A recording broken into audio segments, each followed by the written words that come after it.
चलिए बच्चों, स्वागत है आपका अपने YouTube channel unstoppable star education में। इस वीडियो में हम देखेंगे क्लास 12 के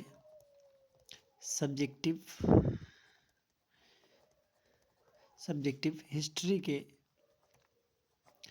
क्वेश्चन और आंसर देखेंगे इस वीडियो के अंदर में। ठीक है, तो पहला प्रश्न लेते हैं।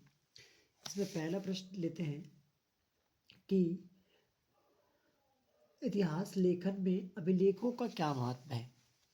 इतिहास लेखन में इतिहास लेखन में अभिलेखों का क्या महत्व है। अभिलेखों का क्या महत्व है।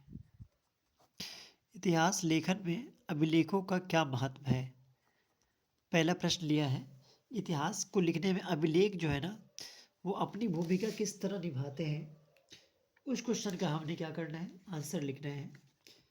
तो लिखेंगे, इसका आंसर आप शुरू करिए इस तरह से कि इतिहास लिखने में अभिलेख क्या क्या भूमिका निभाते हैं। तो उसका आंसर आप इस तरह से क्या करेंगे, लिखेंगे कि वैदिक काल के पश्चात वैदिक काल के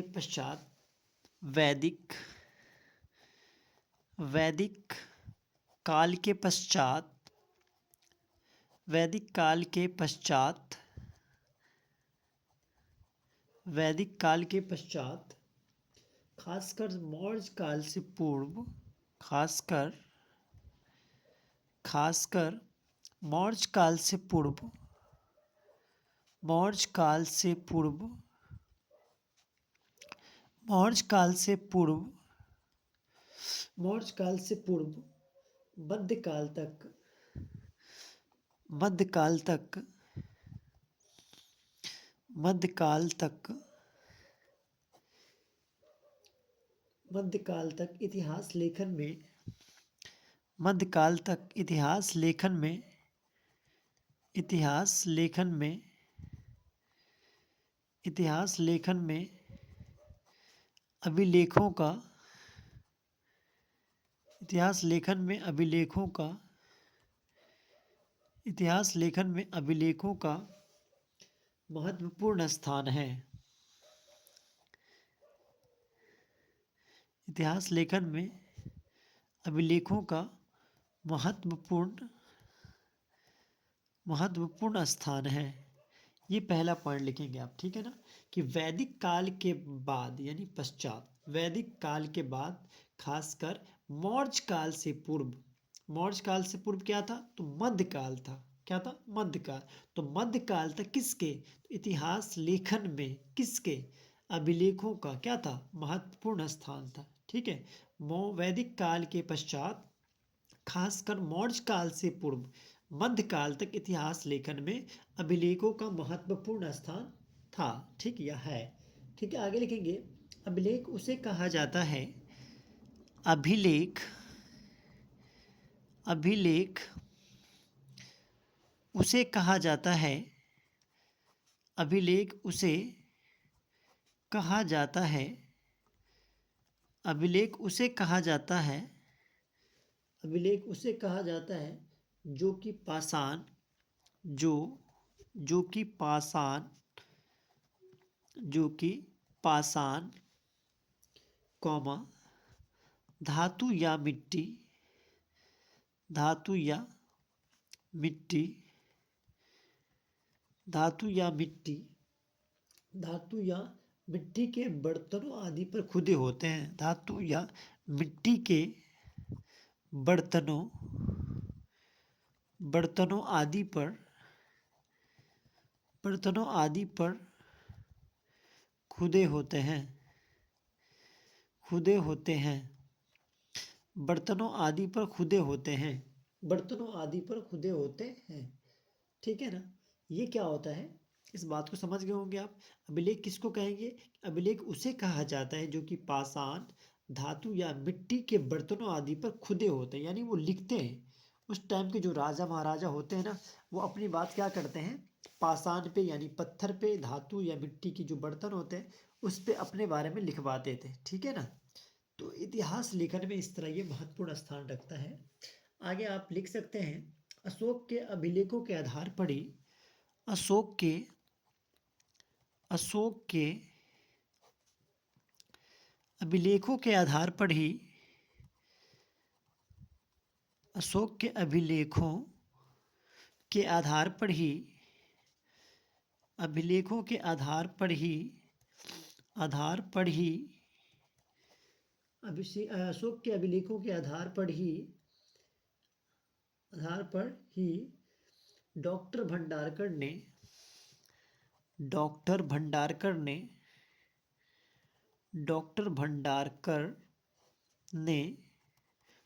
भंडारकर ने अशोक का संपूर्ण इतिहास अशोक का संपूर्ण इतिहास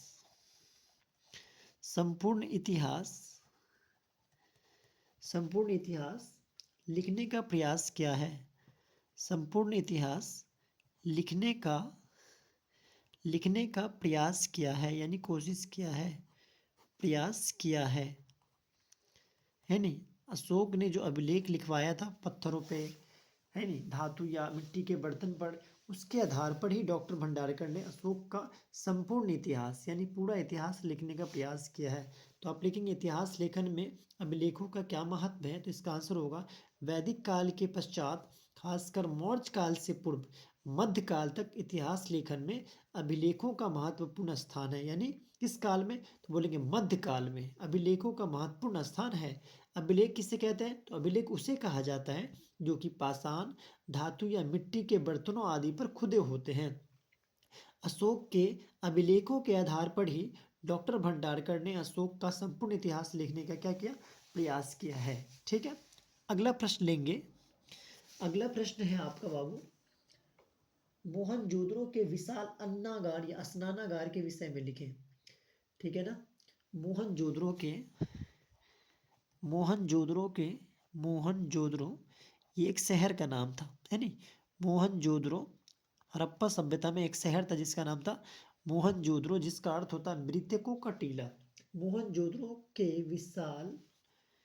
मोहनजोदड़ो के विशाल यानी बड़े, विशाल मोहनजोदड़ो के विशाल स्नानागार के विषय में लिखें। स्नानागार के विषय में लिखें, स्नानागार के विषय में लिखें, स्नानागार के विषय में लिखें। मोहनजोदड़ो के विशाल स्नानागार के विषय में लिखें। यानी स्नानागार का मतलब होता है नहाने की जगह, जो मोहनजोदड़ो में थी उसके बारे में आपको बताना है। ठीक है, मोहनजोदड़ो में मोहनजोदड़ो एक शहर था हड़प्पा सभ्यता का, उसमें जो स्नानागार थे वो किस तरह के थे उसके बारे में आपसे प्रश्न कह रहा है बताने के लिए। ठीक है, तो इसका आंसर आप इस तरह लिखिए कि मोहनजोदड़ो का विशाल स्नानागार मोहनजोदड़ो का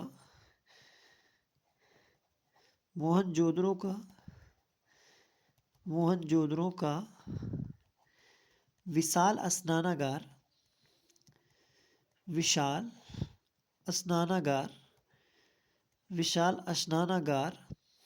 मोहनजोदड़ो का विशाल स्नानागार पक्की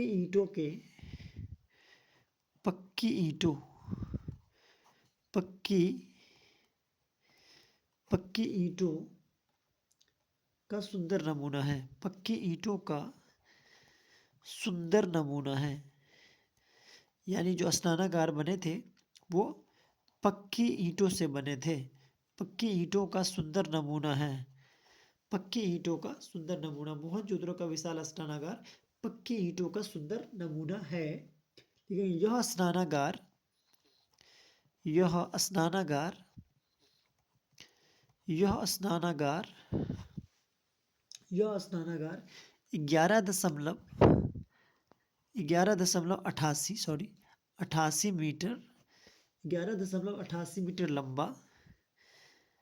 88 मीटर लंबा 7.01 मीटर चौड़ा 7.01 चौड़ा और 2.45 मीटर गहरा है। गहरा था। सही है। मोहनजोदड़ो का जो विशाल अस्थानागार है वो पक्की ईंटों का नमूना है। उसकी जो लंबाई थी कितनी थी? 11.88 मीटर लंबा था वो, 7.01 मीटर चौड़ा था और 2.45 मीटर गहरा था। इस बात को याद रखनी है। दोनों सिरों पर हौज की सतह तक सीढ़ियां बनी हुई है। दोनों सीढ़ियों पर दोनों दोनों सीढ़ियों पर दोनों या दोनों सिरों पर या दोनों सीढ़ियों पर लिखेंगे। दोनों सिरों पर दोनों सिरों पर दोनों सिरों पर हौज की सतह तक हौज की सतह तक हौज की सतह तक हौज की सतह तक सीढ़ियां बनी हुई हैं। सीढ़ियां हौज की सतह तक सीढ़ियां बनी हुई हैं। सीढ़ियां बनी हुई हैं। हौज की सतह तक क्या बनी हुई है? सीढ़ियां बनी हुई है। इतना ही पॉइंट लिख देंगे काफ़ी है। सही है। मोहनजोदड़ो का विशाल स्नानागार पक्के ईंटों का सुंदर नमूना है। यह स्नानागार 11.88 मीटर लंबा, 7.01 मीटर चौड़ा और 2.45 मीटर गहरा था। दोनों सिरों पर हौज की सतह तक सीढ़ियां बनी हुई है। ठीक है। ये आपका दूसरा प्रश्न था मोहनजोदड़ो के स्नानागार के विषय के बारे में। ठीक है। ये ना हम पहले चैप्टर का प्रश्न उत्तर देख रहे हैं। ओके। तो अगला प्रश्न लिखिए आप इसमें से, हड़प्पा लिपि के बारे में आप क्या जानते हैं? अगला प्रश्न है आपका, हड़प्पा लिपि के बारे में आप क्या जानते हैं? हड़प्पा लिपि के बारे में हड़प्पा लिपि के बारे में आप क्या जानते हैं? हड़प्पा लिपि के बारे में आप क्या जानते हैं? हड़प्पा लिपि के बारे में आप क्या जानते हैं? तो आप इसका आंसर इस तरह लिखिए, हड़प्पा लिपि के बारे में आप क्या जानते हैं? तो आप लिखेंगे हड़प्पा लिपि मुख्यतः चित्रलिपि है। हड़प्पा लिपि हड़प्पा लिपि हड़प्पा लिपि मुख्यतः हड़प्पा लिपि मुख्यतः कैसी लिपि है? तो आप लिखेंगे चित्रलिपि है। हड़प्पा लिपि मुख्यतः कैसी लिपि है बाबू? चित्रलिपि है। ये पहला पॉइंट लिखेंगे हड़प्पा लिपि के बारे में, है नहीं? हड़प्पा लिपि मुख्यतः कैसी लिपि है? चित्रलिपि है। विद्वान अभी तक इस लिपि को पढ़ नहीं पाए हैं। विद्वान विद्वान विद्वान अभी तक विद्वान अभी तक विद्वान अभी तक इस लिपि को विद्वान अभी तक इस लिपि को पढ़ नहीं पाए हैं। पढ़ नहीं पाए हैं। विद्वान अभी तक इस लिपि को पढ़ नहीं पाए हैं। विद्वान अभी तक इस लिपि को पढ़ नहीं पाए हैं। इसमें कुल मिलाकर 250 से इसमें इसमें कुल मिलाकर इसमें कुल मिलाकर कुल मिलाकर 250 से 250 से 400 250 से 400 लिपि के संकेत मिले हैं। 400 लिपि के 400 लिपि के संकेत 400 लिपि के संकेत मिले हैं। संकेत मिले हैं। संकेत मिले हैं। यह लिपि दाईं से बाईं फिर बाईं से दाईं ओर लिखी जाती थी। यह लिपि यह लिपि यह लिपि दाईं से बाईं दाईं से बाईं यह लिपि दाईं से बाईं फिर बाईं से दाईं ओर फिर बाईं से दाईं ओर दाईं ओर लिखी जाती थी। लिखी जाती थी। है नहीं? हड़प्पा लिपि के बारे में आप क्या जानते हैं? तो आप लिखेंगे हड़प्पा लिपि मुख्यतः चित्र लिपि है। विद्वान अभी तक इस लिपि को पढ़ नहीं पाए हैं। इसमें कुल मिलाकर 250 से 400 लिपि के संकेत मिले हैं। यह लिपि दाईं से बाएं फिर बाईं से दाईं ओर लिखी जाती थी। सही है, ये तीसरा प्रश्न था। चलिए अगले प्रश्न की तरफ चलते हैं। ठीक है, आपका चौथा प्रश्न है कि लोथल कहाँ है? लोथल लोथल कहाँ है? लोथल कहाँ है? इतिहास अध्ययन में इस स्थान का क्या महत्व है? इतिहास इतिहास अध्ययन में इतिहास अध्ययन में इतिहास अध्ययन में इस स्थान का क्या महत्व है? इस स्थान का क्या महत्व है? लोथल कहाँ है? इतिहास अध्ययन में इस स्थान का क्या महत्व है? तो आप इसका आंसर इस तरह लिखिए आराम से राइटिंग बना के तरीके से कि लोथल गुजरात में स्थित लोथल गुजरात में स्थित गुजरात में स्थित लोथल गुजरात में स्थित एक हड़प्पा कालीन जगह है। एक हड़प्पा कालीन जगह है। एक हड़प्पा कालीन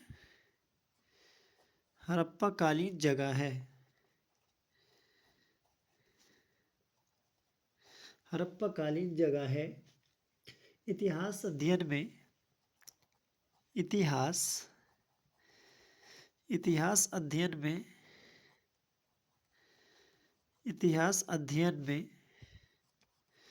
इतिहास अध्ययन में जब हम हड़प्पा कालीन लोगों के जब हम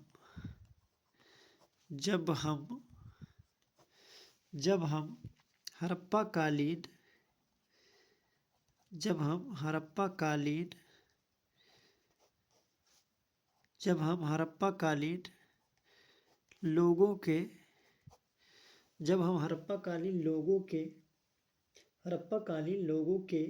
बाहरी दुनिया से व्यापार बाहरी दुनिया से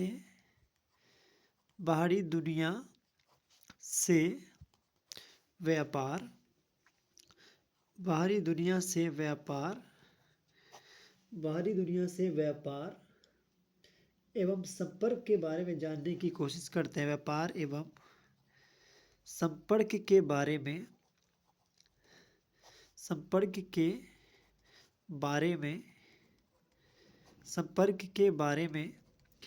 जानने की कोशिश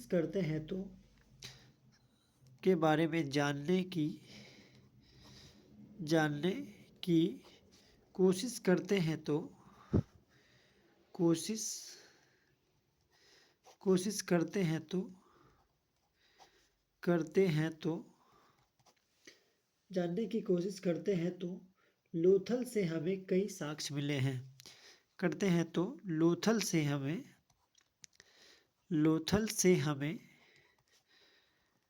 लोथल से हमें कई साक्ष्य मिले हैं, यानी सबूत मिले हैं। कई साक्ष्य मिले हैं।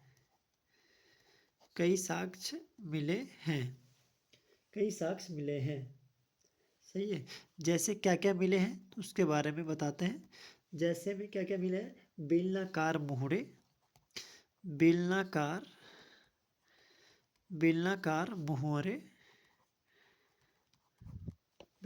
मोहरे और क्या मिला है? युगल समाधान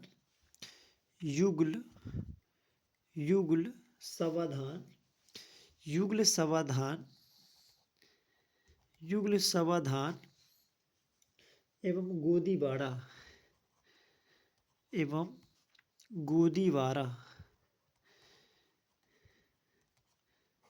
गोदीवारा सावधान एवं गोदीवारा। सही है। लोथल कहाँ है? इतिहास अध्ययन में इस स्थान का क्या महत्व है? तो आप बोलेंगे लोथल गुजरात में स्थित एक हड़प्पा कालीन जगह है। इतिहास अध्ययन में जब हम हड़प्पा कालीन लोगों के बाहरी दुनिया से व्यापार एवं संपर्क के बारे में जानने की कोशिश करते हैं तो लोथल से हमें कई साक्ष्य मिले हैं, जैसे बेलनाकार मुहरे, युगल समाधान एवं गोदीवाड़ा। ठीक है, चलिए अगला प्रश्न देखते हैं। इस वीडियो का लास्ट प्रश्न देखेंगे, ठीक है ना। तो लास्ट प्रश्न लिखिए, सिंधु घाटी सभ्यता के समकालीन दो सभ्यताओं के नाम बताएं। सिंधु घाटी सिंधु घाटी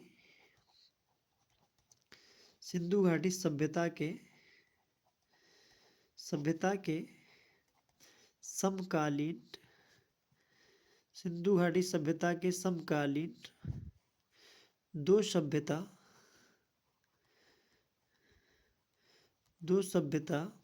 के नाम बताएं। दो सभ्यता के नाम बताएं। सिंधु घाटी सभ्यता के समकालीन दो सभ्यता के नाम बताएं। सिंधु घाटी सभ्यता के समकालीन दो सभ्यताओं के नाम बताएं। तो आप इसका आंसर लिखिए इस तरह बाबू। इस तरह आप लिख सकते हैं, सिंधु घाटी सभ्यता के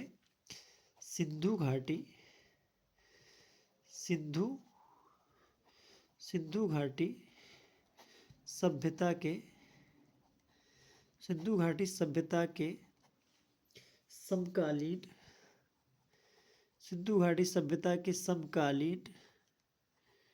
समकालीन दो सभ्यताएं निम्नलिखित थी। दो सभ्यताएं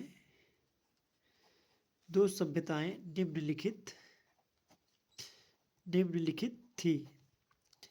सिंधु घाटी की सभ्यता जब चल रही थी उसके साथ दो सभ्यता और थी, उसके बारे में लिखने के लिए कह रहा है। तो नंबर 1 आप उसका लिखिए।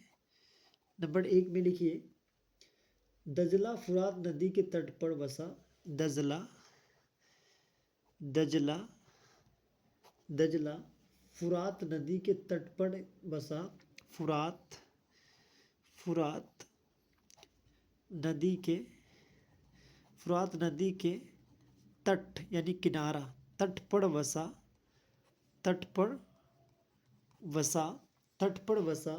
मेसोपोटामिया की सभ्यता।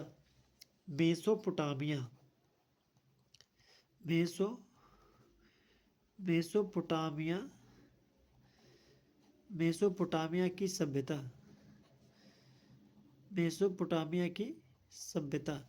दजला फुरात नदी के तट पर वसा मेसोपोटामिया की सभ्यता, ये पहली सभ्यता। और दूसरी, ये भी सिंधु घाटी की समकालीन थी। और दूसरी सभ्यता का लिखिए आप, नील नदी के किनारे बसा। नील नदी के किनारे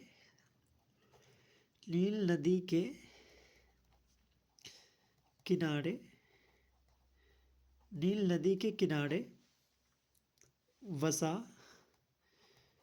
मिस्र की सभ्यता।